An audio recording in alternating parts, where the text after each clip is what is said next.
नमस्कार, daily post Punjab Haryana Himachal देख रहे हैं आप। मैं हूं गौतम ठाकुर। कार्यक्रम हरियाणा पोस्ट में आपका स्वागत है।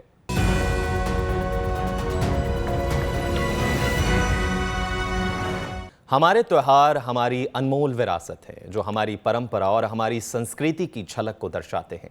हरियाणा प्रदेश का सूरजकुंड मेला जो जरिया बनता है देश भर की संस्कृति, नृत्य और शिल्पकला की झलक पाने का, उसी सूरजकुंड मेले का समापन हो चुका है और उसके समापन समारोह पर महिलाओं को सम्मान दिए जाने की भावना रखते हुए मुख्यमंत्री हरियाणा मनोहर लाल की अगुवाई तले हरियाणा सरकार की ओर से एक राज्य स्तरीय कार्यक्रम का आयोजन फरीदाबाद में किया गया। हरियाणा पोस्ट के तहत देखिए ये रिपोर्ट। हमारे त्योहार, हमारी परंपरा, हमारी संस्कृति, हमारी विरासत। सूरजकुंड मेले का हुआ समापन, महिलाओं को दिया जा रहा सम्मान। महिला सम्मान समारोह में पहुंचे मुख्यमंत्री हरियाणा प्रदेश आज अपनी एक अलग पहचान पूरी दुनिया के अंदर स्थापित कर रहा है।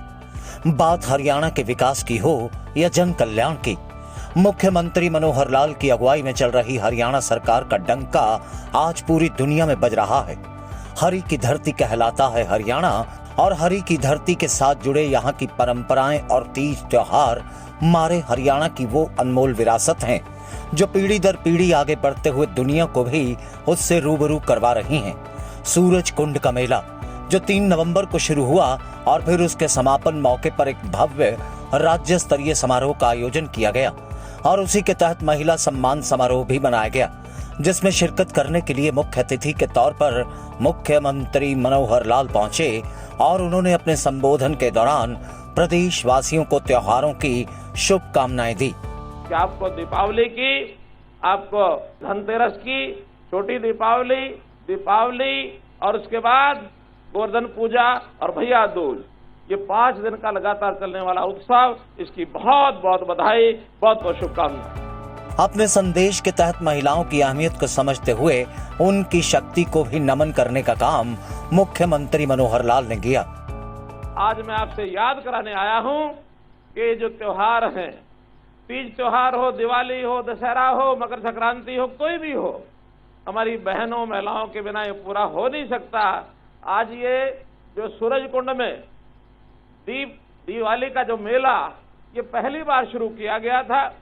3 नवंबर को शुरू किया था इसको, और आज इस रूप में इस दिवाली मेले के अवसर पर बहनों को पुनः आज निमंत्रण दिया गया था। इस अवसर पर तो मैं आपको इतना ही आभार प्रकट करता हूं कि आप इतनी बड़ी संख्या में वर्षा के समय यहाँ उपस्थित हुई।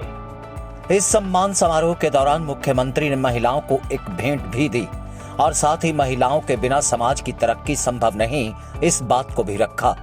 वहीं दीपोत्सव के मौके उन्होंने अयोध्या में आयोजित किए जा रहे मेले का जिक्र भी किया, जो कि 24 जनवरी तक चलेगा।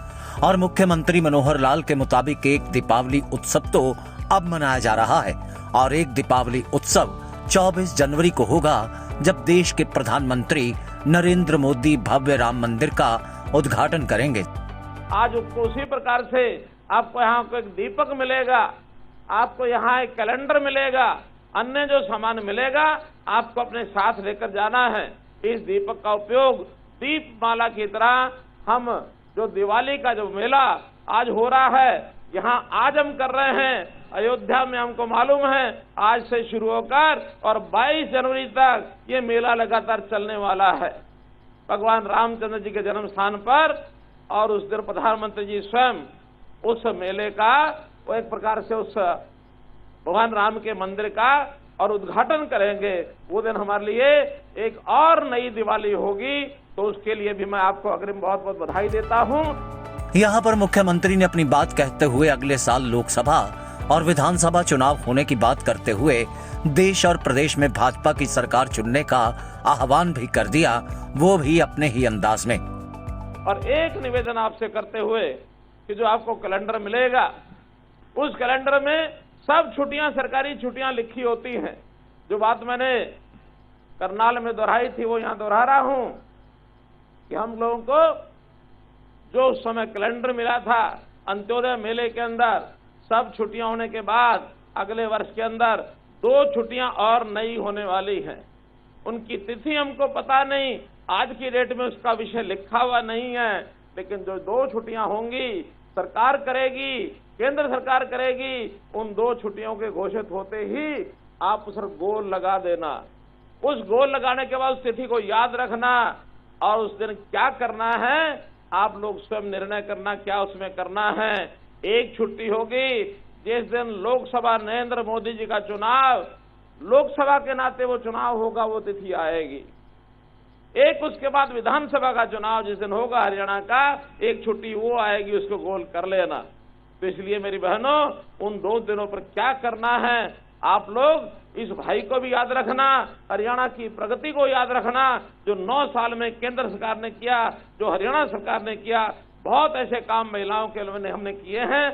क्योंकि वर्षा आ रही है इसलिए सबके गिनाने की इस समय नहीं है। मैं तो आपको निश्चित रूप से फिर से बधाई देते हुए अपनी बात को समाप्त करता हूं कि आपको दीपावली की, आपको आज धनतेरस की, छोटी दीपावली और उसके बाद गोवर्धन पूजा और भैया दूज, ये 5 दिन का लगातार चलने वाला उत्सव, इसकी बहुत बहुत बधाई, बहुत बहुत शुभकामनाएं।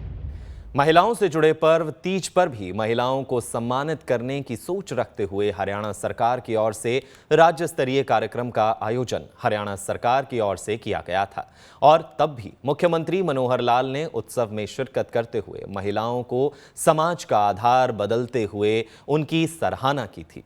उसी पर्व से जुड़ी रिपोर्ट देखिए।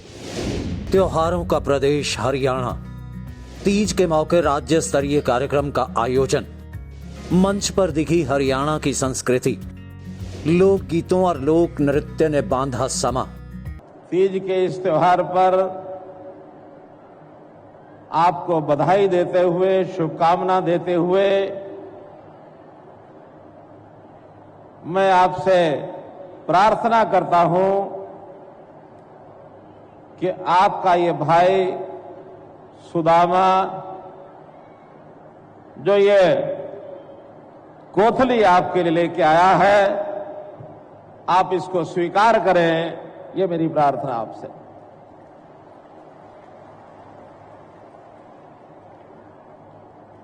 जैसे हमारी परंपरा है कि इस कोथली से बहनों की सुख समृद्धि का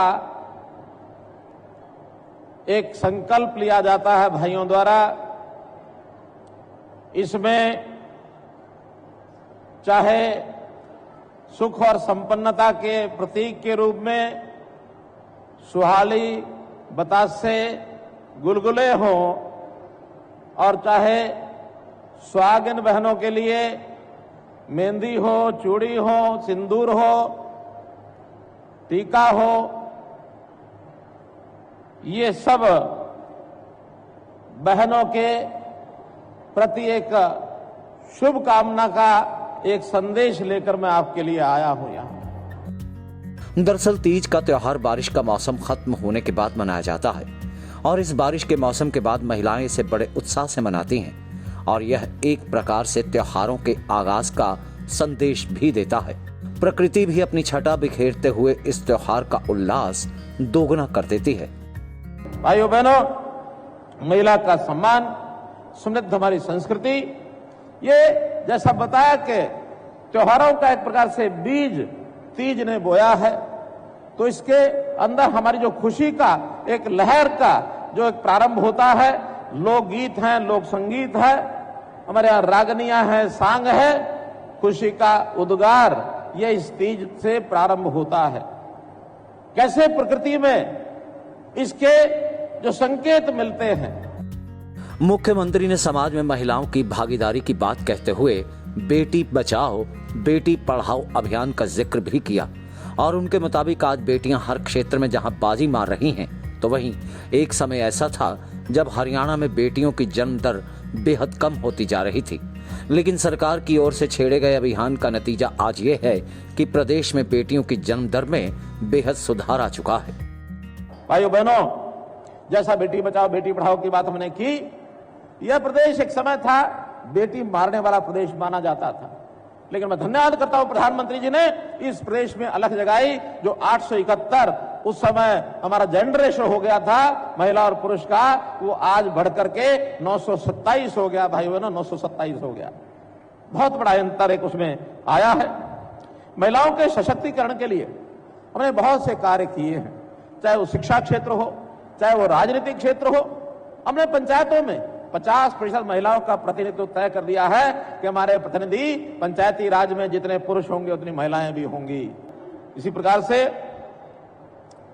ये जो मुख्यमंत्री विवाह शगुन योजना या और अन्य प्रकार की जो शगुन योजनाएं चलती हैं, इसमें भी 31,000 रुपए से लेकर के अलग अलग वर्गों के लिए 71,000 रुपया ये उसके अंदर दिया जाता है। तो जो ऐसा वर्ग है जिसको सबसे कम पैसा भी 31,000 रुपया बहनों के विवाह के लिए मिलता है, उसको मैं आज, क्योंकि थोड़ा मुझे लगता अंतर ज्यादा है, तो 31,000 रुपए की राशि को मैं 41,000 रुपया करता हूं ताकि अंतर थोड़ा कम हो जाएगा। कि आपको दीपावली की, आपको धनतेरस की, छोटी दीपावली, दीपावली और उसके बाद गोवर्धन पूजा और भैया दूज, ये 5 दिन का लगातार चलने वाला उत्सव, इसकी बहुत बहुत बधाई, बहुत बहुत शुभकामनाएं। फिलहाल आज के हरियाणा पोस्ट में इतना ही। मुझे यानी गौतम ठाकुर को दीजिए इजाजत और देखते रहिए डेली पोस्ट पंजाब, हरियाणा, हिमाचल।